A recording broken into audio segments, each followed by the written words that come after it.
বন্ধুরা, আপনারা তো জানেন মাম্পি 3-4 দিন মাম্পির ছুটি ছিল।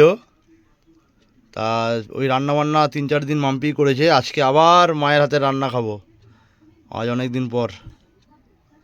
মা, এটা কী করেছো? আলু কুমড়ো ভাজা? আলু আর কুমড়ো ভাজা। বাহ।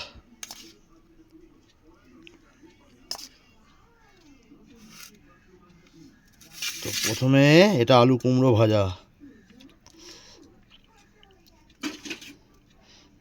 মা, আর কী করেছো মা? খা দিচ্ছি। আচ্ছা, আপাতত তাহলে ভাজা দিয়ে খেয়ে নিই।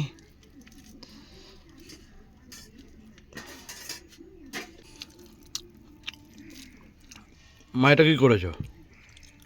এই তো হাঁসের ডিমের ঝোল। হাঁসের ডিমের ঝোল, বাহ।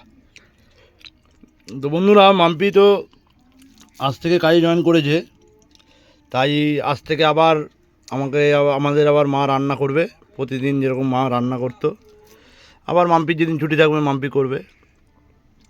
তো আমাদের সবসময় তো আর মাছ মাংস খাওয়া হয় না, আমরা মাঝে মাঝে মাছ, মিলিয়ে ঝুলিয়ে আমরা খাই। হ্যাঁ, ডিম।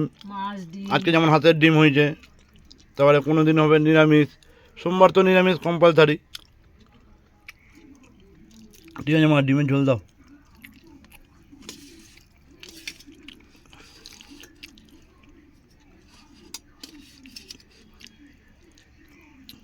অমলেটটা কে খাবে মা? ভাই? হ্যাঁ, ভাই তো অমলেট খায়। গোটা খায় না, আহ, আর সিদ্ধ ডিম খায় না, ও তো অমলেট খায়।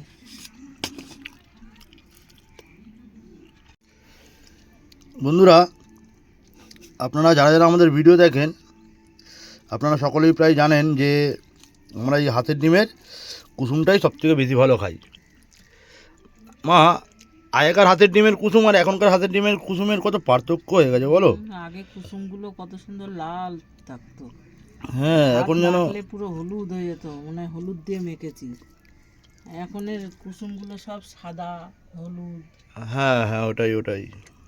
এখনকার কুসুমগুলো দেখি লাল হয় না। না, হাতের ডিমের কুসুম এটা গ্রামে পাওয়া যায়, গ্রামে এখনও মনে হয় পাওয়া যায়।